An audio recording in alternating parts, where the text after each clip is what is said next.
Tiens, tu as vu ce livre? C'est quoi? Tu as connu la fille en photo? En fait, quand on se promène dans une librairie, on voit d'abord des choses comme ça.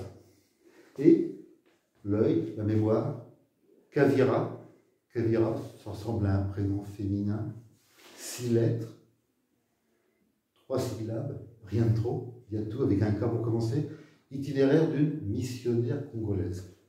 Kavira, missionnaire congolaise. Mais quel Congo? Alors il y a la 4e page, la 4e de couverture. Et quand on la lit, là on comprend tout. Elle est née en 1958 dans l'ancien Congo belge. Ah, pas le Congo des Français. On sait déjà à peu près. Et puis, on apprend qu'elle est religieuse, missionnaire, assomptionniste. Parce que l'auteur a écrit des livres sur l'Assomption. Donc, en quelques secondes, on connaît déjà pas mal. Indispensable de renifler un peu le livre. Pourquoi je dis ça? Parce que je suis content de la couverture qui m'a été proposée par mon éditeur. Et c'est vrai que la 4e couverture, elle doit dire beaucoup, mais pas tout. Et je pense que c'est bon. Il faut toujours le dire. Le Congo. Alors, on va parler peut-être du lieu. Elle est née, Kavira, au Congo belge, en 58.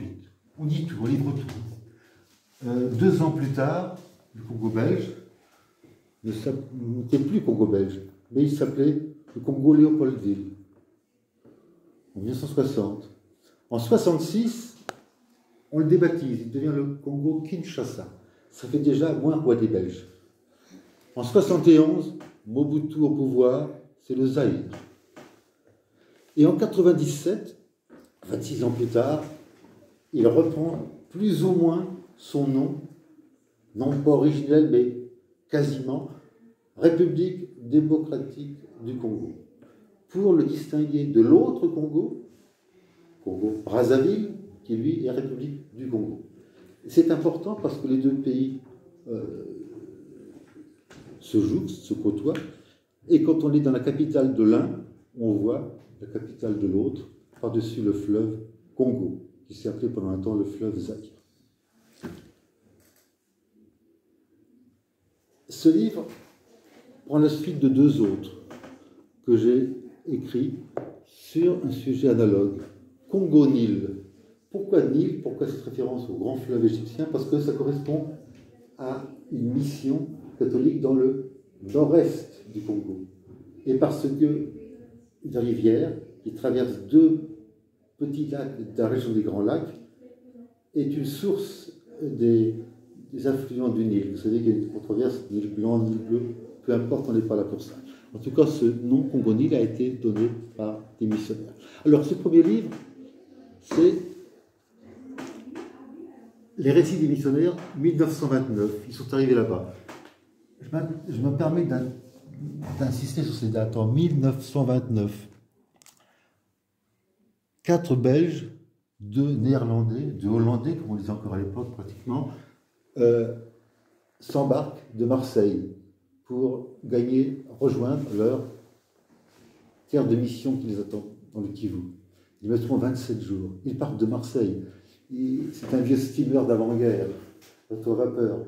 C'est toute une aventure dans le temps. Ils passent par ils longent la Corse, la Sardaigne, la Sicile. Ils touchent l'Afrique pour la première fois à Port Saïd, en Égypte. Ils sont heureux de mettre le pied sur leur nouveau continent. Puis ils repartent. Ils passent par le canal de Suez, la mer Rouge, Djibouti. Là, ils veulent faire une escale, mais il y a une épidémie de variole. Bref, ils arrivent sur leur Afrique à eux, sur la côte de l'océan Indien.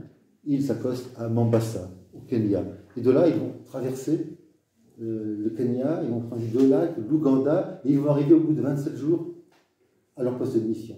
Pourquoi je raconte ça longuement? Parce que là, c'est pas 27 jours, c'est déjà...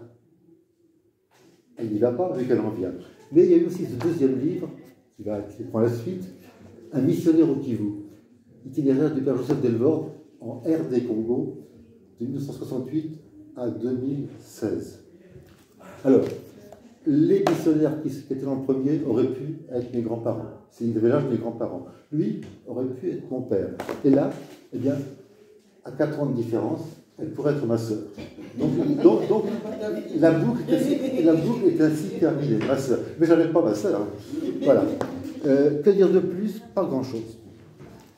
L'Afrique de l'Est, c'est le Kivu. Alors, ce n'est pas un cours de géographie, mais voici l'Afrique. L'Afrique, uniquement les pays. Là, on devine Gibraltar, le Péloponnèse, là, comment dire, la Crète, Chypre, Turquie, et puis là, les contours de la mer Rouge. Pourquoi cette carte? Pour montrer que la RDC, c'est aujourd'hui le deuxième plus grand pays en superficie de l'Afrique, après l'Algérie. Là, il faut ajouter le Congo du Sud, qui fait que le Soudan perd sa première place. Le Soudan du Sud. Le Soudan du Sud. J'ai bien dit, oui. Tu as dit le Congo du Sud. Ah, pardon, merci. Le Soudan du Sud. Le Soudan du Sud. Merci, Hervé. Cette carte permet de montrer que le Kivu étant là, dans cette région, on parle Swahili. Par là, on parle plutôt Lingala. Il y a 2 autres langues, mais ce sont les 2 principales, on va dire. Kinshasa est ici, à la frontière de l'autre Congo, Congo-Brazzaville. Et, comment dire, ce Kivu va, je peux peut-être rappeler très bleu, les 9 pays qui entourent la RDC, l'océan Atlantique, là, il y a le petit territoire Cabinda, qui appartient en fait à l'Angola, zone de pétrole offshore, le Congo, Brazzaville, la Centrafrique, le Soudan du Sud, l'Ouganda, et puis le Rwanda, le Burundi. Il n'y a pas de frontière directe avec la Tanzanie, car en fait la frontière traverse le lac Tanganyika. On retrouve au sud la Zambie, à nouveau l'Angola et l'océan Atlantique. Une autre carte en couleur, c'est les mêmes, et on commence en vert le Congo, la RDC, le Congo de Kavira, et en rouge ici la Côte d'Ivoire, où elle va passer pas mal d'années. On pourrait faire un triangle. Le triangle, ça serait en gros la France. Vous voyez, la France qui est à peu près là. Et c'est entre ces 3 pays que je me permets de vous accompagner en voyage. Est-ce que j'ai tout dit? Non, mais presque. Oui, pourquoi écrire? Pourquoi écrire sur Kavira? D'abord, le titre, pour moi, ne posait pas de question, ce serait Kavira. Pourquoi écrire? Je dirais pour informer, pour partager aussi, pour transmettre. Parce que ce que j'ai découvert à travers elle, c'est quelque chose qui me semblait indispensable de faire connaître. Rien d'extraordinaire, mais c'est un petit peu d'Amélie Poulain peut-être, peu importe. Kavira, c'était en 2012, on s'est rencontrés dans un petit bistrot-restaurant de la rue de la Huchette, le quartier Saint-Michel, et on a parlé. Et à l'époque, je me souviens, j'avais dit, j'aimerais bien écrire quelque chose sur toi. Et tu avais ce sourire qui va encore aujourd'hui, ça va incrédule, mais il ne refusait pas. 10 ans plus tard, on s'est revus. Et là, entre-temps, j'avais déjà écrit un peu, et je lui ai dit, on va remettre ça. Elle n'a pas dit non, mais elle a eu ce petit rire qui m'a complètement confirmé qu'il fallait que je le fasse. Elle n'y croyait pas trop, mais elle n'était rien contre. Et ensuite, on s'est revus régulièrement, attablés devant les pintes de bière. Enfin, c'est un détail. Du thé. Oui, tu as raison, oui. Maintenant, je la fourchée sans doute. Dans une brasserie, tout près de la gare du Nord à Paris. Et à chaque fois, c'était une sorte d'interview. J'ai pensé, dans des hebdomadaires, on lit souvent des enquêtes assez longues, des interviews, et puis ça fait non pas des romans, mais on a envie de connaître la suite, et non pas la fin, et vraiment la suite jusqu'à aujourd'hui. J'ai parlé un peu dans tous les sens, mais je ne voulais pas en faire plus, c'est pourquoi j'avais mis quelques idées là-dessus. Alors, je me permets, en tant que personne au centre, de m'adresser au personnage central, et de demander à Kavira. Ah oui, dernière chose. Pourquoi Kavira? Kavira, il y a des gens qui l'appellent. Non, tout d'abord, elle s'est appelée d'abord Kavira. C'est consigné dans le premier chapitre. Kavira. Pourquoi? Parce que chez les Nandés, c'est partie des Nandés, on peut appeler une ethnie qu'on trouve dans le Congo et Ouganda. et Ouganda, c'est le prénom que l'on donne à la deuxième fille. Oui. Ensuite, elle a été baptisée dans la religion catholique. Elle s'est appelée Marie-Françoise. Et puis, il y a eu, au moment du Zaïre, rappelez-vous, 71, il y a eu ce qu'on appelle la zaïrianisation, qui était une politique de recours à l'authenticité. Donc, les prénoms chrétiens, catholiques disparaissaient. Même Noël n'était plus jour férié. C'était vraiment un autre monde. On a connu ça, le Zaïre. Donc, il fallait changer de prénom. Et elle était en âge de choisir son prénom. Elle a donc choisi son prénom de Matoumaïni. Quel beau prénom. Matoumaïni qui signifie espérance. Donc, ça fait seulement 3, c'est ça? Oui, 3. 3 prénoms différents. Voilà. Je considère qu'après une aussi piètre introduction, j'en ai terminé avec mon temps de parole, tout juste. Je voudrais que tu nous dises, Kavira, moi je l'appelle Kavira, quel était le sens de la mission pour toi? Je veux peut-être t'aider dans ta chronologie, avec des couleurs dans tous les sens. Quel sens a eu la mission quand tu es parti? Je voudrais juste te rappeler que ce qui était important dans ta vie, c'est le décès de ton papa, bien sûr, quand tu avais 22 ans.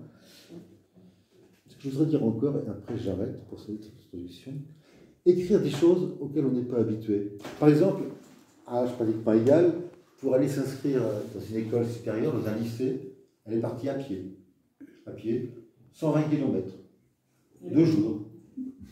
Oui, dans des choses, parce qu'on est contemporain, mais c'est une autre vie. Il y avait pas vraiment de téléphone, il y avait la phonie. Et puis, quelquefois, elle devait rentrer des boucs, des chèvres. Elle est rentrée un petit peu tard, elle n'est pas rentrée. Ses parents n'ont su que le lendemain matin.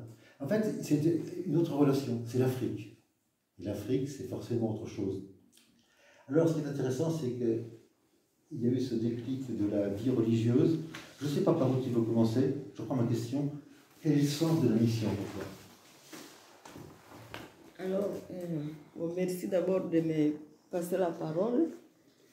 Et puis, bon, c'est vrai que je ne suis pas habituée à parler devant les gens, mais aujourd'hui, je vais apprendre. Oui. Bon, alors, la mission pour moi, d'abord, quand j'étais petite, j'étais un peu curieuse de savoir un peu plus. Et même mon père l'avait indiqué, il m'avait dit, tu iras loin. Parce que je lui posais beaucoup de questions. Alors, lui aussi s'intéressait, il m'avait préparé dans ce sens-là, sachant qu'un jour, je partirai loin de mon pays. Bon, ça s'est dessiné comme ça, mais je ne savais pas non plus. Et puis, quand je suis devenue religieuse, déjà dans ma formation, je disais aux sœurs que je voudrais partir loin. Alors, ils avaient retenu ça. Donc, juste après ma formation du noviciat, j'ai été envoyée à Côte d'Ivoire. Alors, le but d'abord, c'est une découverte. Je voulais voir un peu plus. Donc, j'étais toujours chez moi, toujours la même chose. Je voudrais voir autre chose. Alors, c'est pourquoi j'étais partie.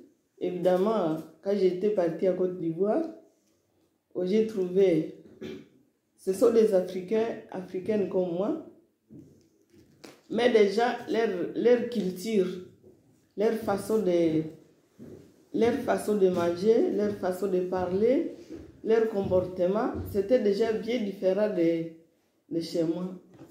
Et tout cela, ça m'intéressait. Et j'ai trouvé que je pouvais puiser quelque chose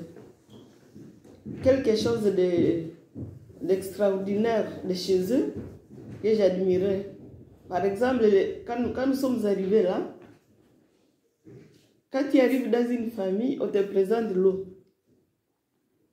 Chez nous, ça ne se fait pas. Alors, on te présente l'eau, tu bois, et quand tu as bu, c'est à ce moment-là maintenant qu'on te demande la nouvelle. Donc, tu dois parler de...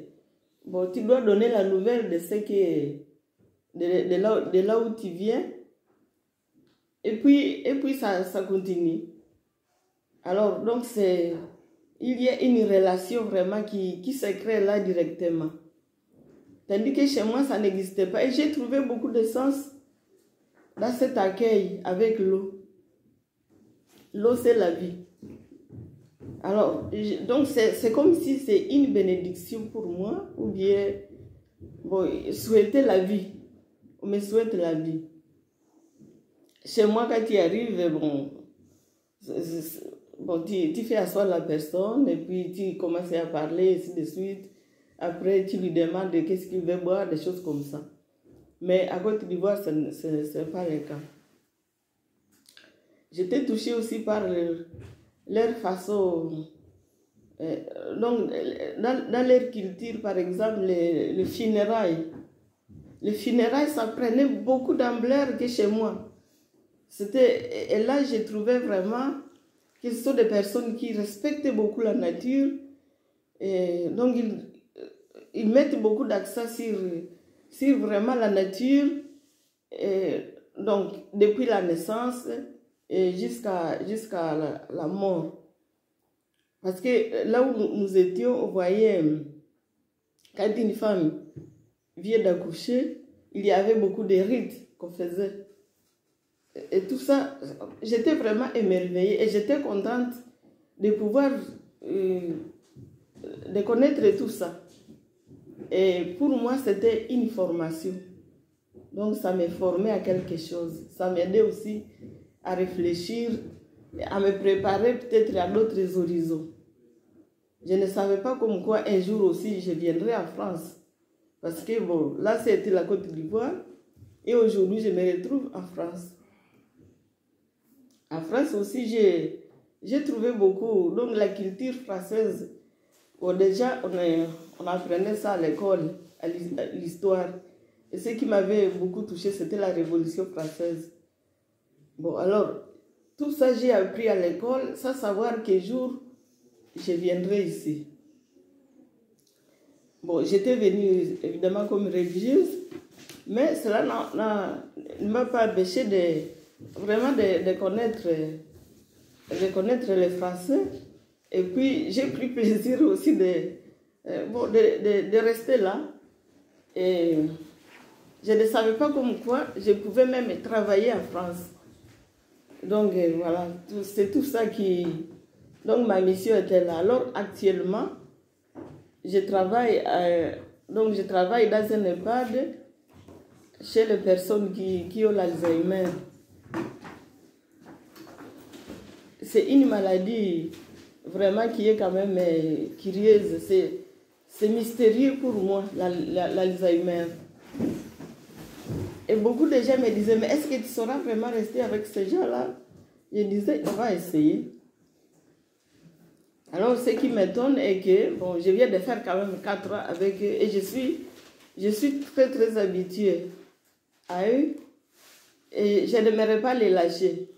Bon, donc, avec l'âge, je dois pouvoir les quitter aussi. Il faut les quitter pour faire encore autre chose.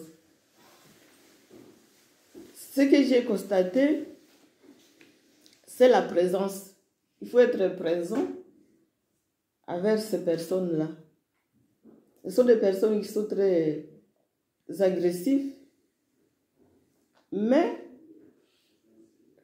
quand tu es présent, quand la personne sent que tu l'aimes, ça devient tout à fait autre. Et j'ai créé vraiment des relations avec eux. Donc pour moi, c'est vraiment une mission. C'est une mission que j'accomplis, cette présence. Je ne fais pas... Bon, à part les souhaits qu'on fait, bon, je sais que cette présence-là fait quelque chose parce que dans la journée, on rigole beaucoup ensemble. Il y a la joie. Et quand il y a cette joie, ils oublient un peu aussi ce qu'ils sont. Alors, donc, Mais bon, moi, j'ai dit c'est vraiment une providence aussi bon, d'être avec des personnes comme ça. Et puis, je retiens aussi beaucoup de choses, j'apprends aussi beaucoup de choses chez eux. Ce n'est pas... Moi, je n'apprends rien, je les accompagne seulement, mais parce qu'ils sont très spontanés, et moi, ça me fait quelque chose, quoi. Je ne saurais pas exprimer vraiment ce qui... Mais ça me... C'est vrai que ça me fait... Leur situation, ça me fait vraiment mal.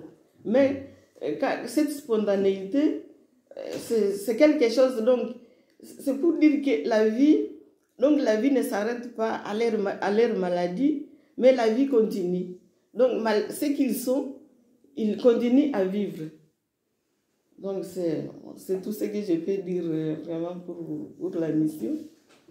Oui. Oui.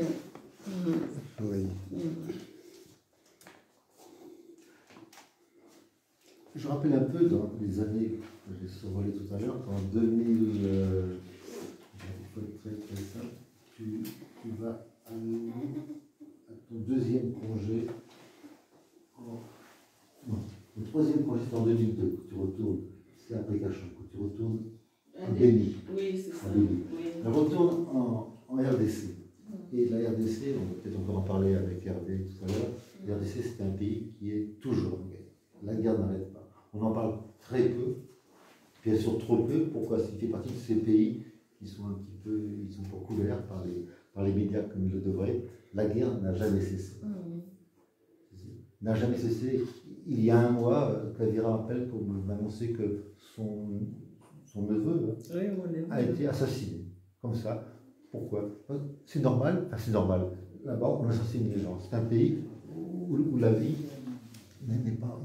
La vie n'a plus de sens. N'a plus de sens. Ouais. Alors, donc c'était en 2003.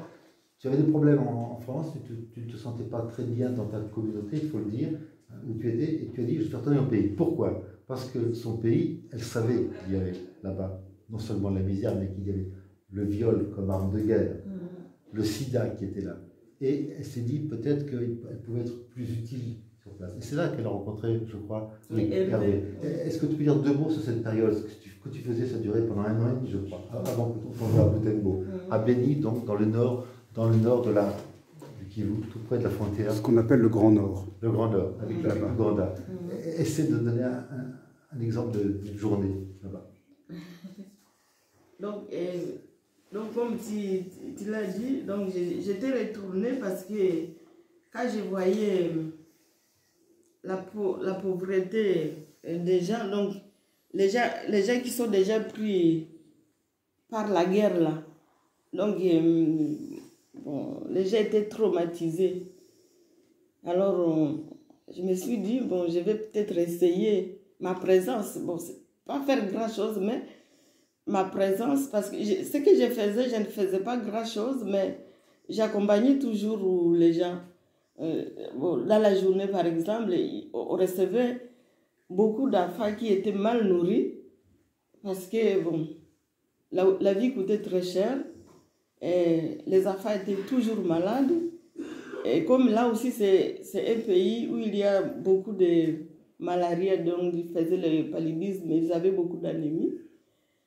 Bon, alors, la journée, j'accueillais des enfants, une vingtaine d'enfants qui venaient, parce qu'il faut leur préparer un peu la nourriture. Donc, parce que pour soigner la malnutrition, il faut nourrir. Bon, et nous, on ne pouvait pas faire autrement que de trouver quelque chose sur place pour les nourrir. Et puis aussi un peu de médicaments. Et comme là, aujourd'hui, quand tu es malade, on te demande de l'argent, tout ça, les pauvres ne pouvaient pas trouver quelque chose. Alors ils se réfugiaient chez nous pour qu'on puisse les aider un peu. Et c'est comme ça que moi, j'ai passé la journée. Donc, le matin, il y avait déjà la préparation de la bouillie. À midi, on préparait des haricots, des poissons, et peu de riz pour leur donner. Et puis, s'il y avait un enfant qui était malade, on le soignait. Et j'ai appris même à soigner avec les plantes du milieu. Bon, donc, je vous ai parlé de ce que les enfants, à cause de la malaria, les enfants étaient anémiques. Alors, quand ils étaient anémiques, il fallait chercher toujours, donc il fallait prélever du sang pour donner à cet enfant-là. Bon, alors, c'était quand même dangereux parce que donc, il n'y a pas vraiment d'examen pour examiner le sang que tu vas prendre. Et puis, il y avait le sida et ainsi de suite. Mais, donc, on pouvait même transmettre encore des maladies à ces enfants-là. Alors, finalement, j'avais essayé de vendre un sirop avec le miel. Et je prenais les légumes qu'on trouvait sur place. Et puis, les fruits qu'on prenait sur place, et j'essayais de faire un sirop avec ça. Et ça évitait, beaucoup d'enfants ne pouvaient plus être transfusés. Donc, bon, Hervé était moi, il a été là, donc il a vu ce que je faisais. Il pouvait dire aussi peut-être quelque chose. C'est à moi? Oui. Alors là, je ne peux pas être caméraman et est-ce que vous me voyez dans la petite fenêtre là? Non. Si je m'assieds. Ah, c'est bon. Voilà, bon, très bien. Bon, bonsoir à tous. Je m'appelle Hervé, comme l'a dit la sœur, Hervé Choseville. Je remercie d'abord Alain de m'avoir invité à participer à ce lancement de l'ouvrage qu'il a écrit au sujet de celle que j'appelle la sœur Marie-Françoise. Parce qu'à l'époque, je crois qu'à l'époque, je ne savais même pas que tu t'appelais Gabriela. Oui. Bon, parce que je t'ai connue comme la sœur Marie-Françoise. Oui. Et quand on connaît quelqu'un sous un nom, c'est difficile après d'utiliser un autre nom. Donc même si j'essayais, je crois que je ne réussirais pas. Je suis venu hier à Chartres, en provenance de Bastia, qui est ma base, mon port d'attache, comme je dis souvent. Et depuis mon retour d'Afrique, il y a 10 ans, je suis en permanence en Corse. Alors, j'ai passé 24 années en Afrique, mais dans une Afrique que les Français ne connaissent pas, qui est plutôt l'Afrique des Grands Lacs, l'Afrique de l'Est, l'Afrique australe. Et le point commun de tous ces pays, et c'est ça qui va m'amener à la sœur Marie-Françoise, c'est que j'ai surtout vécu dans des pays en guerre ou sortant de guerre. Donc j'en énumère quelques-uns: Soudan du Sud, nord de l'Ouganda, qui a connu une terrible rébellion connue tristement sous le nom de Armée de résistance du Seigneur, l'a bien mal nommée. Rwanda, Burundi, Mozambique, j'ai oublié le Mozambique, où là j'ai vécu au Mozambique la sortie du conflit. Et enfin, donc, l'Est de la République démocratique du Congo. J'ai oublié un pays où j'ai passé le plus d'années, c'est le Malawi. Mais le Malawi, c'était le seul pays en paix que j'ai connu. Le seul pays qui est toujours en paix, qui a toujours été en paix depuis son indépendance. Mais à l'époque, quand je suis arrivé au Malawi, pour une population de 10 millions d'habitants, il y avait 1 million de réfugiés qui fuyaient la guerre du Mozambique.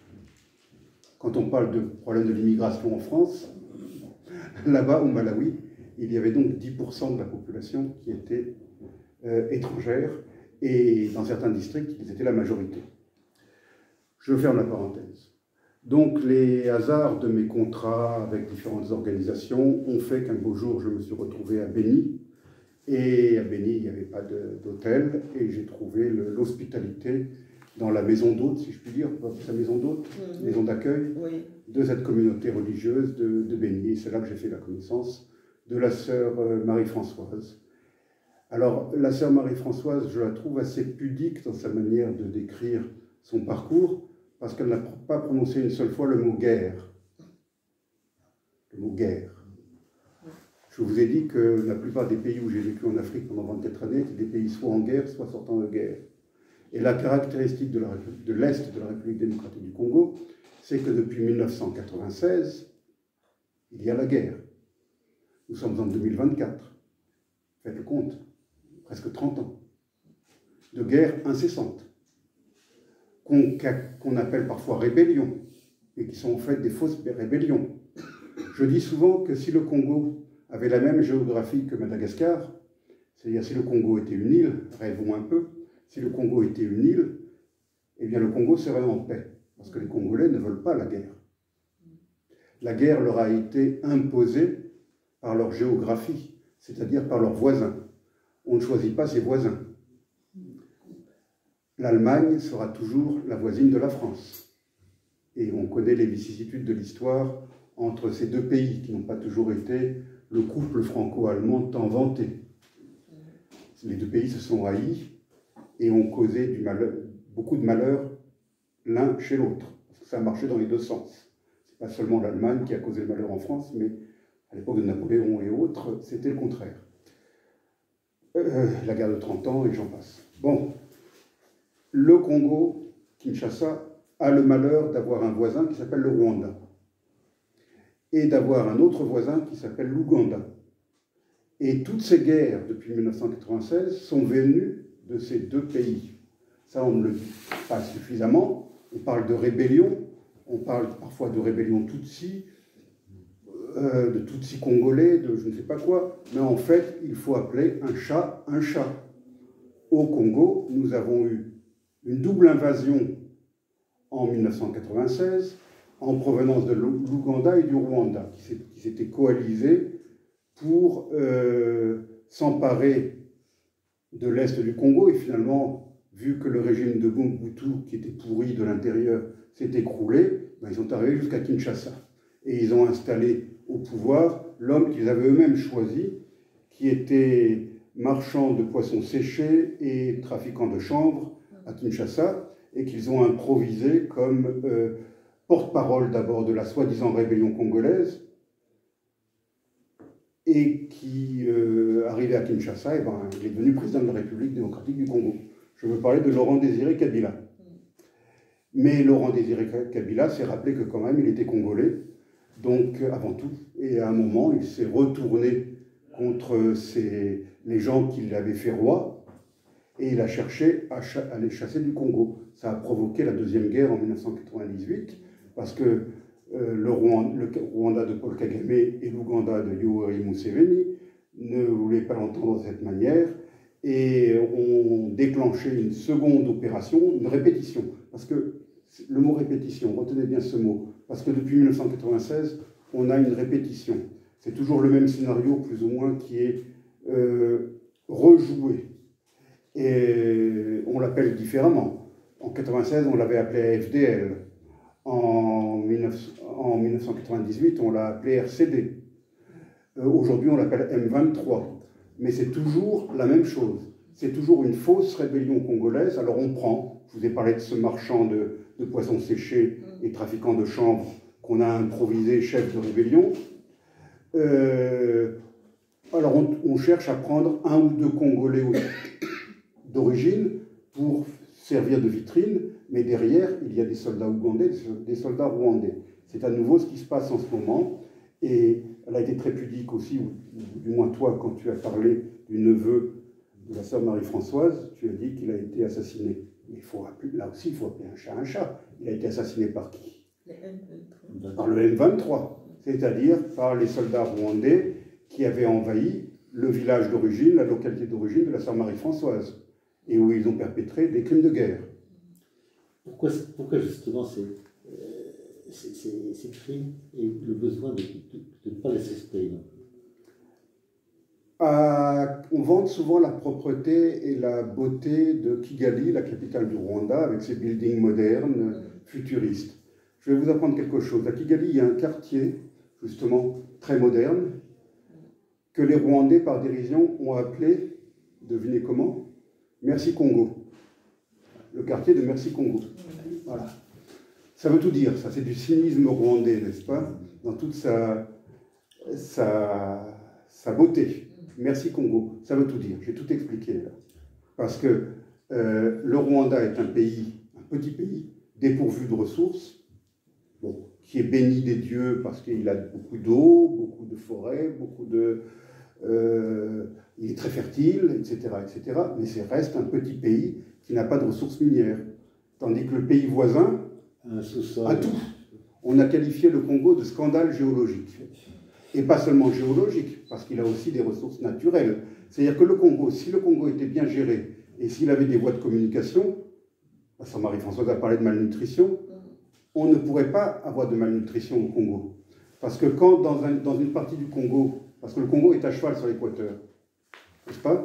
Et il est tellement vaste qu'au sud, ça va vers le tropique du Capricorne, et au nord, ça va vers le tropique du Cancer. Hein. Donc, ça veut dire quoi, ça? Ça veut dire que quand c'est l'époque des semis dans une partie du Congo, c'est l'époque de la récolte dans une autre partie du Congo. Ce qui veut dire que si le pays était bien géré et avait des voies de communication décentes, eh bien, la nourriture pourrait circuler. Quand j'étais chez la sœur Marie-Françoise, alors les Nandés, on vous a parlé des Nandés, c'est l'ethnie qui vit dans cette région de Beni-Boutembo, qu'on appelle, ça c'est l'humour congolais, on l'appelle le Grand Nord, parce que c'est le nord de la province du Nord Kivu. Donc, le nord du Nord, ça fait le Grand Nord, voilà. Donc, Beni, c'est le Grand Nord. Mais il y fait chaud quand même. Eh bien, les Nandés mangent beaucoup de haricots et ils produisent beaucoup de haricots. Et à l'époque où j'ai vécu là-bas, les Nandés, parce que sont de très bons hommes d'affaires, les Nandés, ils sont doués en affaires, hein, ils ont cette réputation au Congo. Ils arrivaient à exporter, si je puis dire, leurs haricots à Kinshasa. Oui. Mais comment ça allait à Kinshasa? Ils mettaient ça dans des conteneurs qui mettaient sur des camions, qui traversaient l'Ouganda, qui traversaient le Kenya, qui allaient à Mombasa, mis sur un bateau à Mombasa, pour Durban en Afrique du Sud, où là ça changeait souvent de bateau, pour un autre bateau qui remontait après dans l'océan Atlantique, qui passait le cap de Bonne-Espérance, pour arriver à Boma ou à Matadi, je ne sais pas, le port du Congo, parce que le Congo, tu as oublié de dire ça dans ta présentation, a l'un des plus petits littoraux du monde. 38 km. 38 km, je crois. Oui. Mais donc c'est un estuaire, et là il y a un port de haute mer, et donc les haricots de chez Marie-Françoise débarquent à Matadi, dans le même pays, mais ils ont fait le tour de la moitié de l'Afrique pour arriver. Et ils étaient revendus à Kinshasa. Donc voilà, là j'ai résumé la situation du Congo, à savoir que c'est un pays où il n'y a pratiquement pas de route, aucune autoroute, où les avions sont des cercueils volants, bien souvent. Il m'est arrivé de voyager au Congo assis sur une caisse de munitions, ou adossé à un sac d'huile. Est-ce que vous savez ce que c'est qu'un sac d'huile? Parce que normalement, l'huile, on le met dans des... Bon. Mais le trafic, là-bas, l'huile de palme, ça coûte très cher. Et les voisins, ougandais et rwandais, n'ont pas d'huile de palme. Donc les militaires de ces deux pays faisaient le trafic de l'huile de palme. Et il m'est arrivé de monter dans un Antonov, piloté par des Ukrainiens ou des Kazakhs, je ne sais pas. Et il n'y avait pas de siège, naturellement.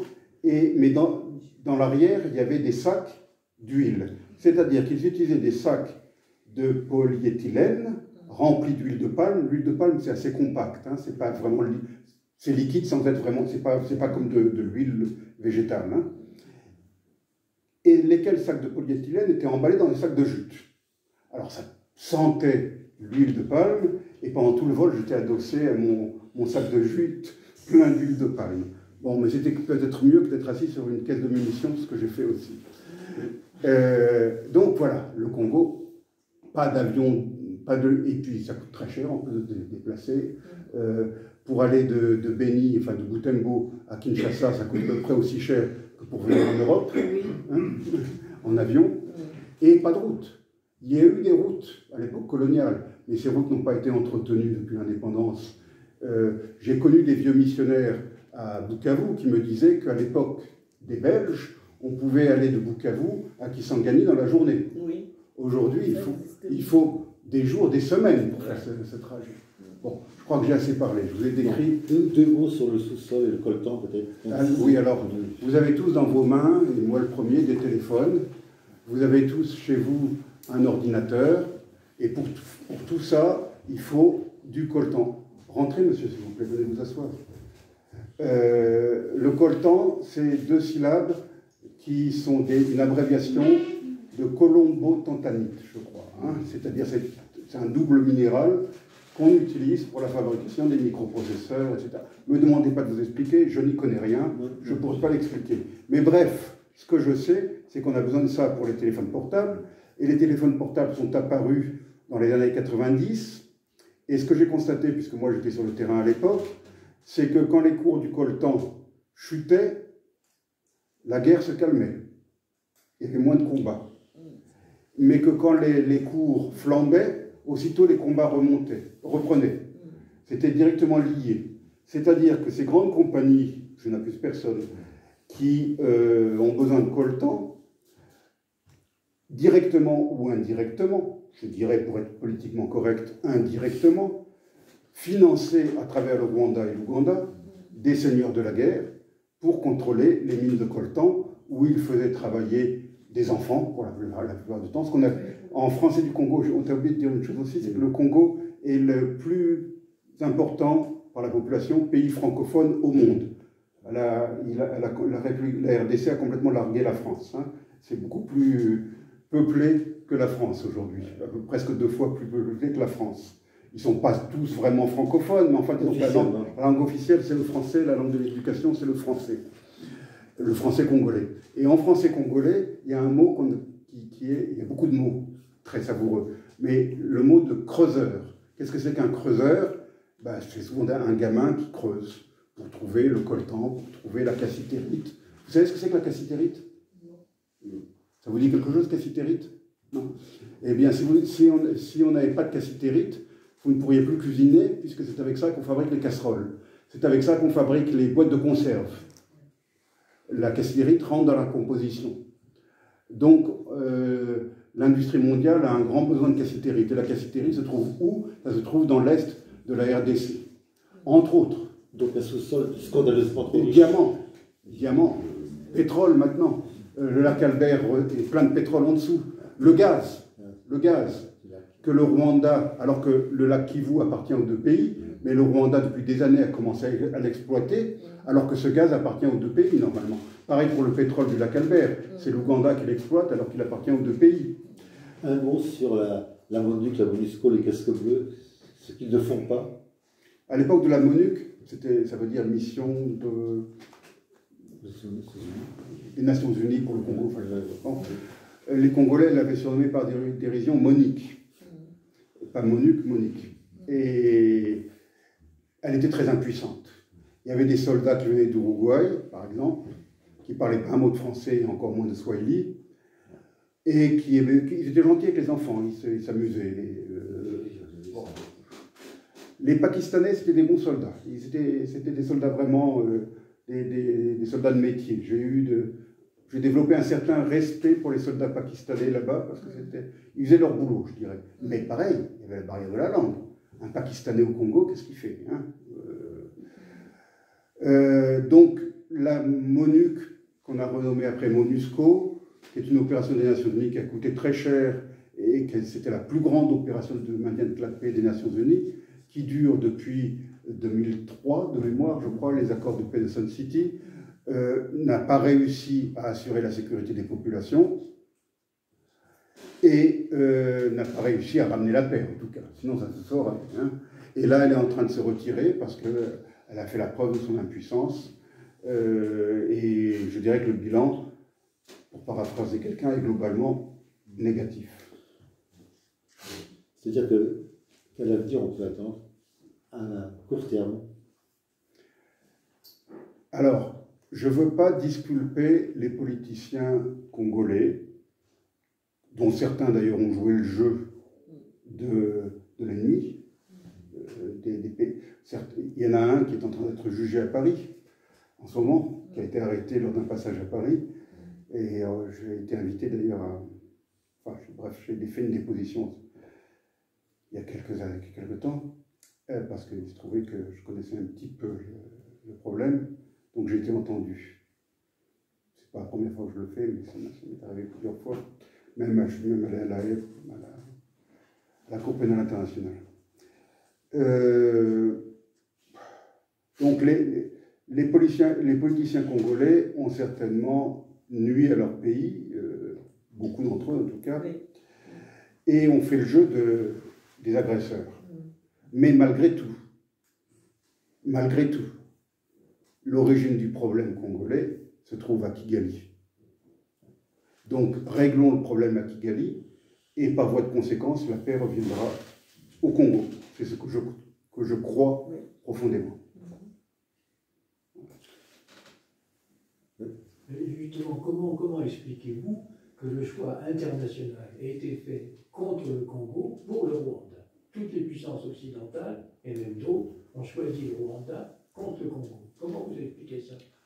Joseph Désiré Mobutu, dans les années 60, était pas un agent en tant que tel, mais enfin, il avait été recruté par la CIA. Bon. Eh bien, Kagame, c'est un produit des États-Unis. Oui. Il a fait un stage dans une académie militaire aux États-Unis, et lorsqu'il y a eu un coup d'État intérieur au sein de la rébellion rwandaise, les Américains ont vite envoyé Kagame, enfin, c'est Museveni qui a organisé ça, pour mettre... Et Kagame s'est emparé de cette rébellion qu'on appelle le FPR, le Front Patriotique Rwandais, et Kagame a imposé sa terreur, il a commencé par l'imposer au sein même de son mouvement, le FPR, en liquidant tous ceux qui pouvaient éventuellement contester son autorité. Et donc, dès le départ, Kagame faisait partie d'un grand plan qui a été dessiné, préparé outre-Atlantique, qui consistait à créer une nouvelle Afrique, débarrasser des survivances du colonialisme européen, débarrasser d'un régime pourrissant, le régime de Mobutu, qu'eux-mêmes pourtant avaient mis en place. Et c'était Madeleine Albright, je crois, la secrétaire d'État des États-Unis. Madeleine Albright avait dit que Paul Kagame, Yoweri Museveni, Isaias Afewerki et l'Éthiopien qui est mort maintenant, Meles Zenawi, étaient des phares d'espérance pour l'Afrique. A new brand of leadership, une nouvelle race de leadership en Afrique. Elle avait cité ces 4 noms. Alors, on peut revenir sur ces noms. Bon, Paul Kagame, je ne reviens pas.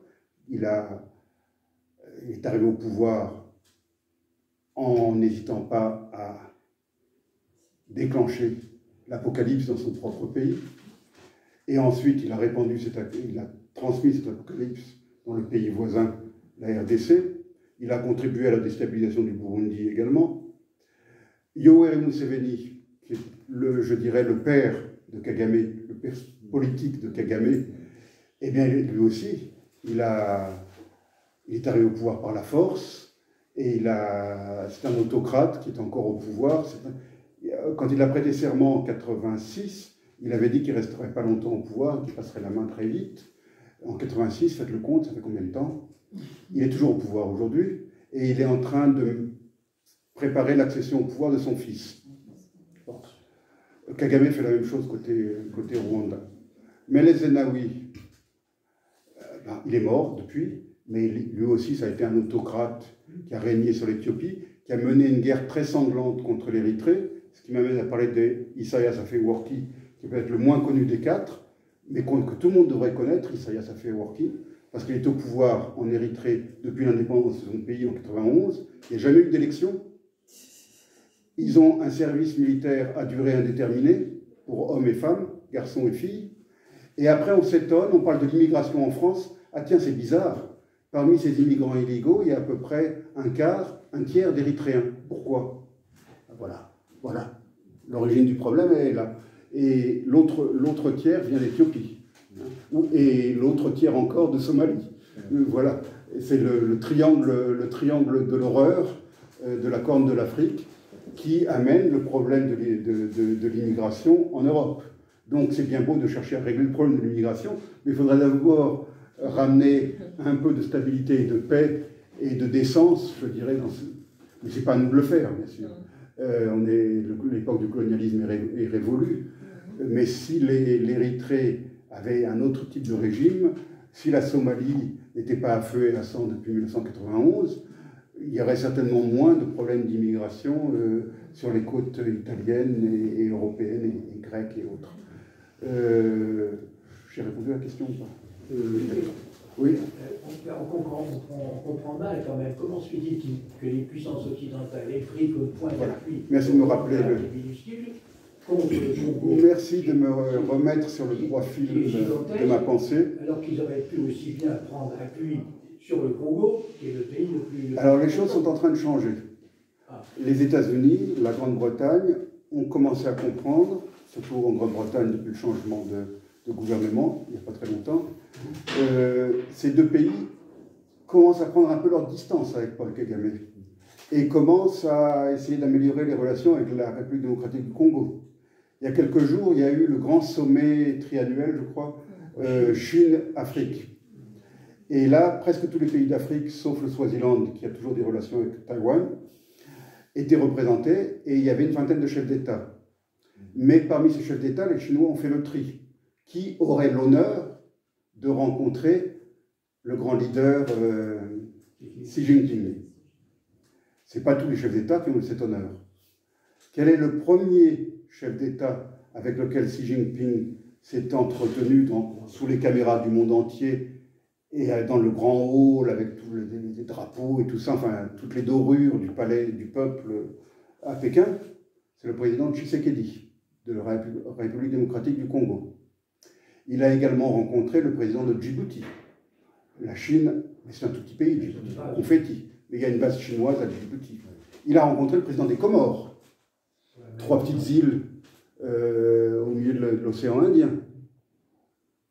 Il a rencontré le nouveau président du Sénégal, il a rencontré, je crois, de mémoire, le président du Nigeria, grande puissance en devenir de l'Afrique, le pays le plus peuplé d'Afrique. Mais bizarre, Paul Kagame était là-bas, il n'a pas eu cet honneur. Donc, oui, parce que c'est l'homme des Américains. Oui, mais il y a quelques années, quand Kagame allait en Chine, il était reçu par Xi Jinping. Cette fois-ci, non. Par contre, on a donné beaucoup d'apparat et d'écho à la réception du président Tshisekedi. Donc les choses sont en train d'évoluer. Je ne suis pas en train de vanter le régime chinois, hein, mais je constate. Par contre, la France fait le cheminement inverse. La France était maudite et vouée aux gémonies par Kagame, mais depuis que le président actuel est président de la République française, eh bien, on a constaté un réchauffement, pas un réchauffement, des retrouvailles. La France a avalé des couleuvres. La France a favorisé l'accession de la ministre des Affaires étrangères et proche allié politique du président Kagame à la tête de l'OIF, l'Organisation internationale de la francophonie. Alors qu'elle est anglophone. Non, elle n'est pas anglophone, elle est francophone, mais elle parle très bien l'anglais parce qu'elle a vécu aux États-Unis, mais elle parle très bien français. Hein, elle parle très bien français. Louise Mushikiwabo. Mais Louise Mushikiwabo, quand elle était ministre des Affaires étrangères, n'avait pas de mots assez durs au sujet de la France et du français. Le Rwanda de Paul Kagame a éradiqué l'enseignement du français au Rwanda pour le remplacer par l'anglais. Le centre culturel français de l'époque a été rasé parce que c'était pour des raisons d'urbanisme, nous a-t-on dit. Hein. Il fallait redessiner l'urbanisme de Kigali. Bon, mais le centre culturel français se trouvait au mauvais endroit, donc il a été rasé.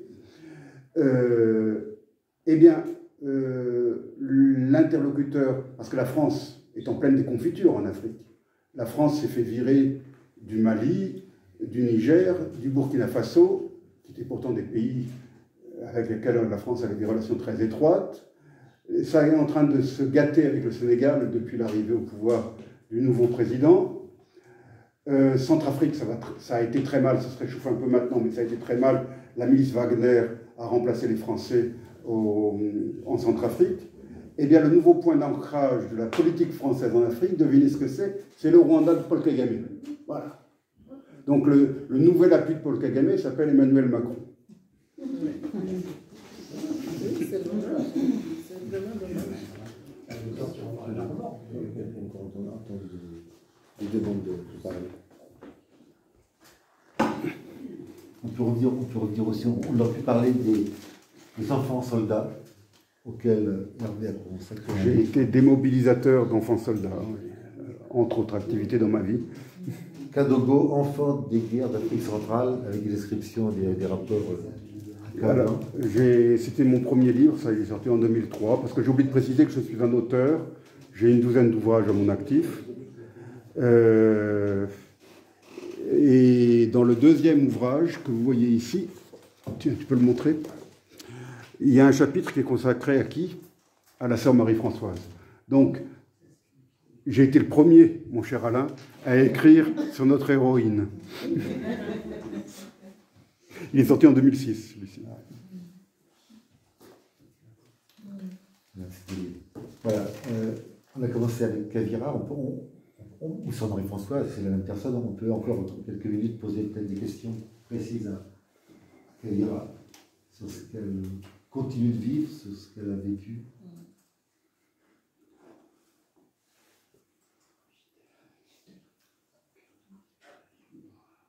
Au début, je disais que je décrivais un peu des choses qui paraissaient simples de la vie. Je racontais qu'elle faisait 120 km en 2 jours à pied, mais aussi cette vie simple et en même temps, c'est quelqu'un qui a toujours su qu'elle y arriverait. Elle dit que son papa l'avait pratiquement déjà vu, et ça t'a donné toujours l'espoir de continuer. Tu n'as jamais revenu en arrière. Tu aurais pu parfois, tu as vécu des choses qui auraient pu te faire un petit peu flancher.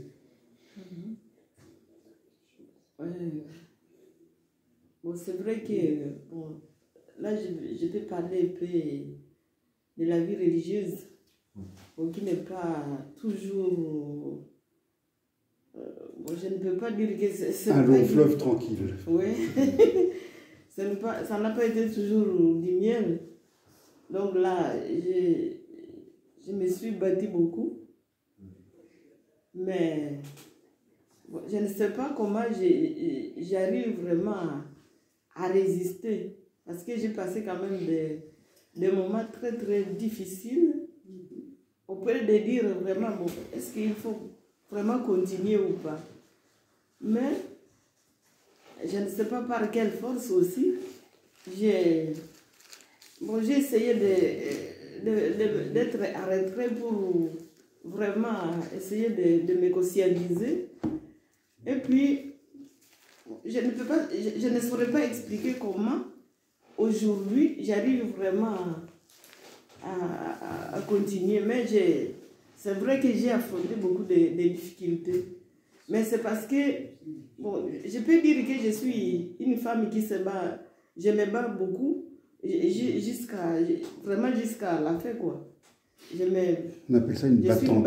Oui, une battante. Oui, je suis une battante. Donc c'est à cause de ça bon, que je continue. Et je ne saurais pas vous expliquer aussi d'où vient ce courage-là. Peut-être que...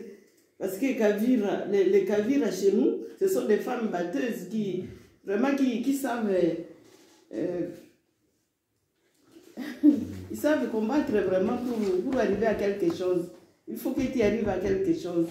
Donc ils ne croisent pas les bras. Et l'on dit chez les Handais que les Kaviras, ce sont des femmes responsables, actives, joyeuses, débrouillardes, prêtes à rendre service, courageuses. Bon, oui, ça a été peut-être mon cas. Ça a été mon cas. Parce que depuis mon enfance, ça a été comme ça.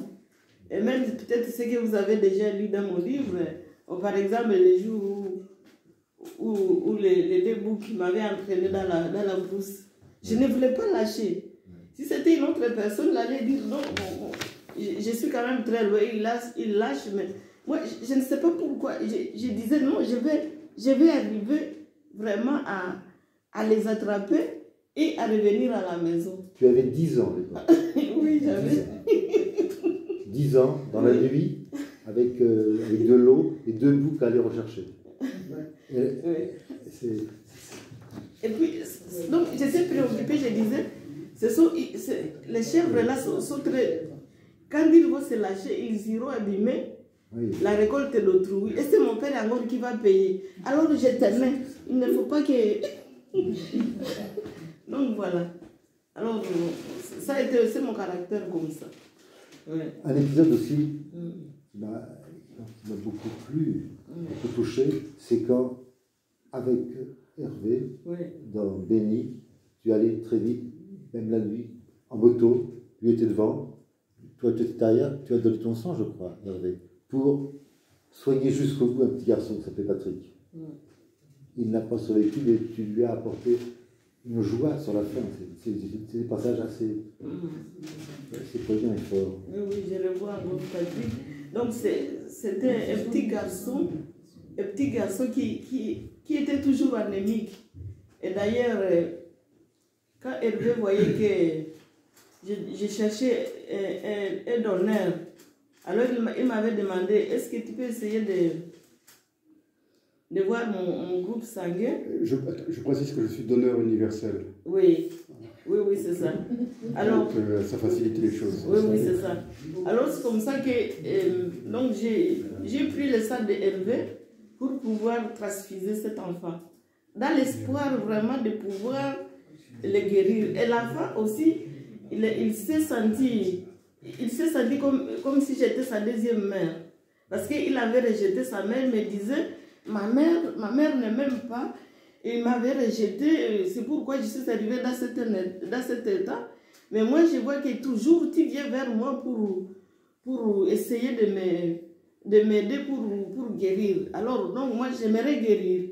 Et puis, quand Hervé est venu le rendre visite, j'ai dit, voilà, c'est Hervé qui vous a donné, dit ça, c'est qu'il vous a mis aujourd'hui. Du coup, il était attaché aussi à Hervé. Oui.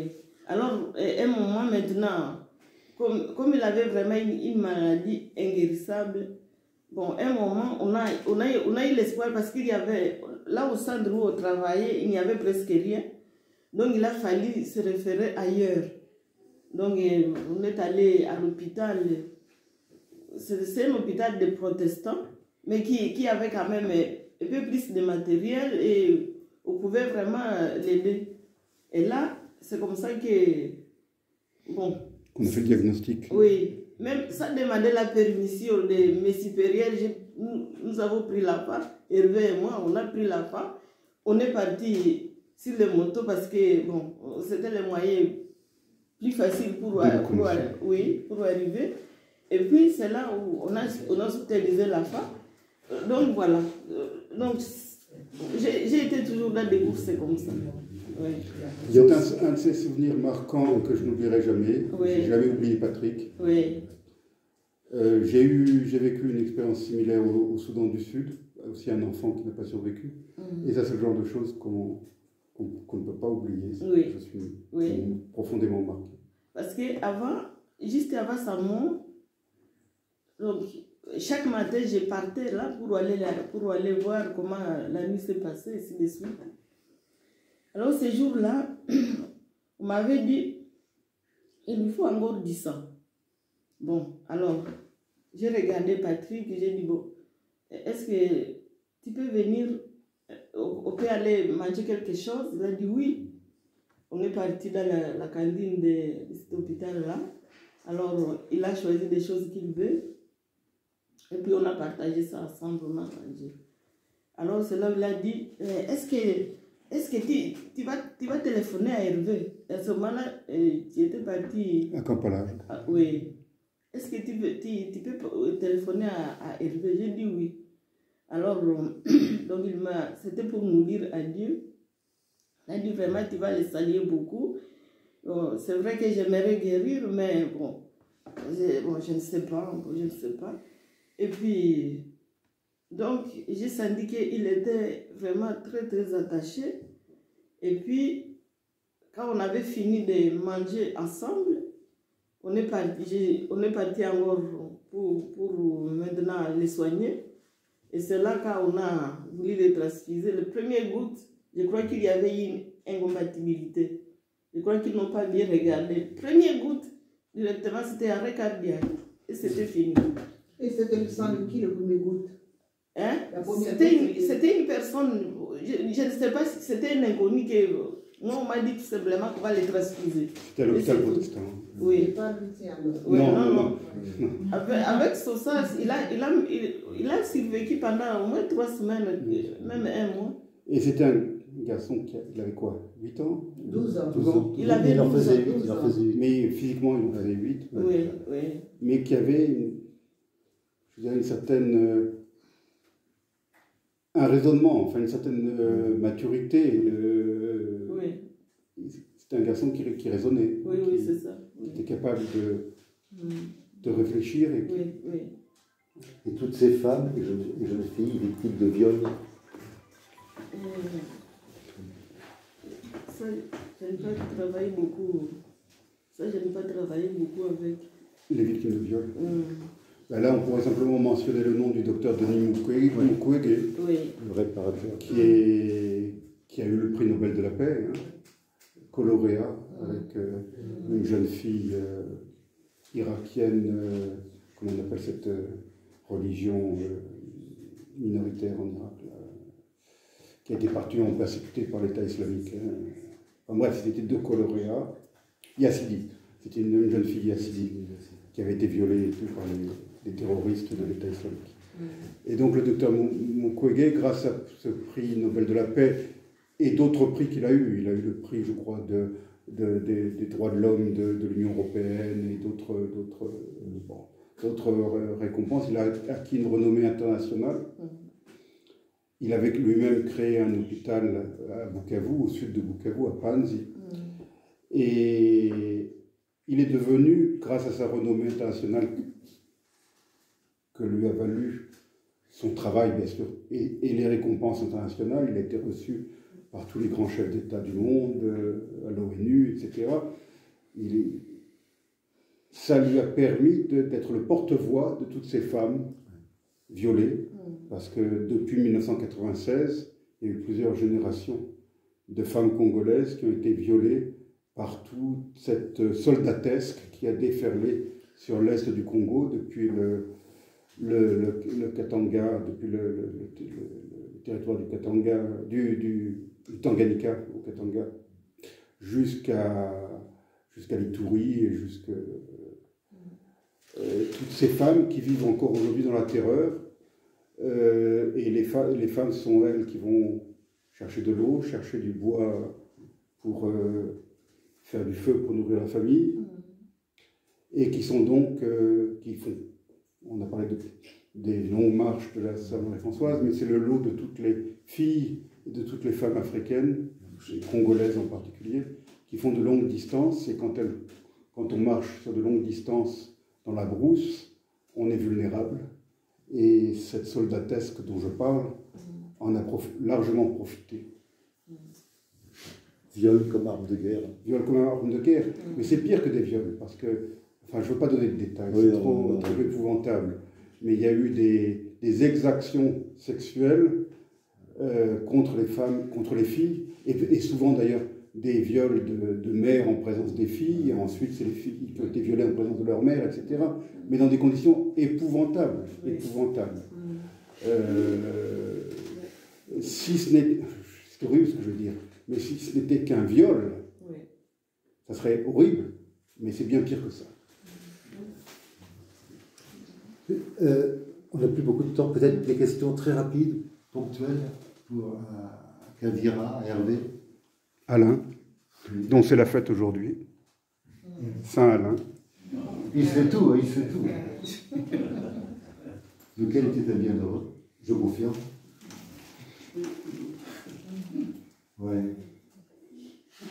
Tout ce qu'on peut dire, c'est bravo à Kavira pour son courage et son dévouement auprès des autres. Bravo, madame.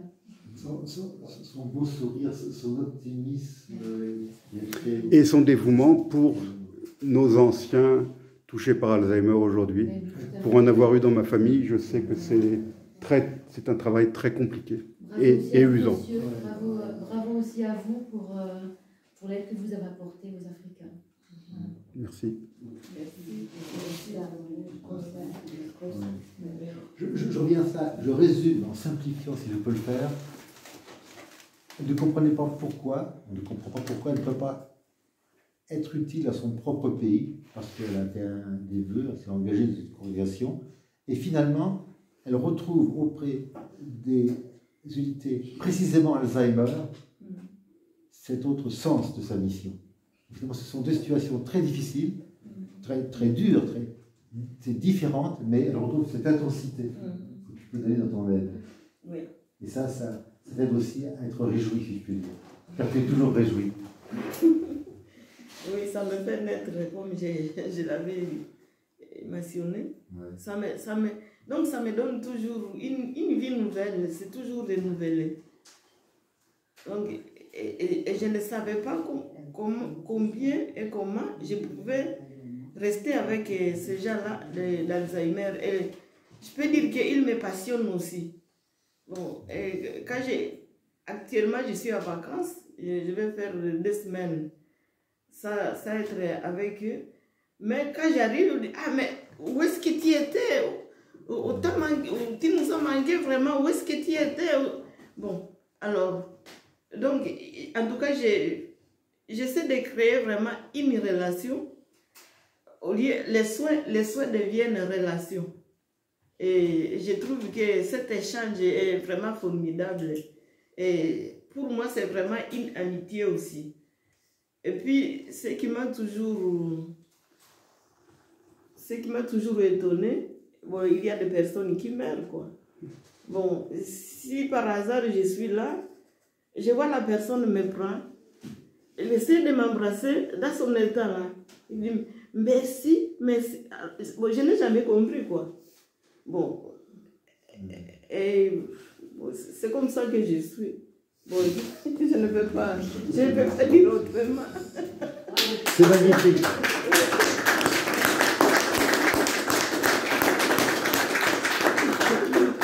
C'est émouvant et magnifique.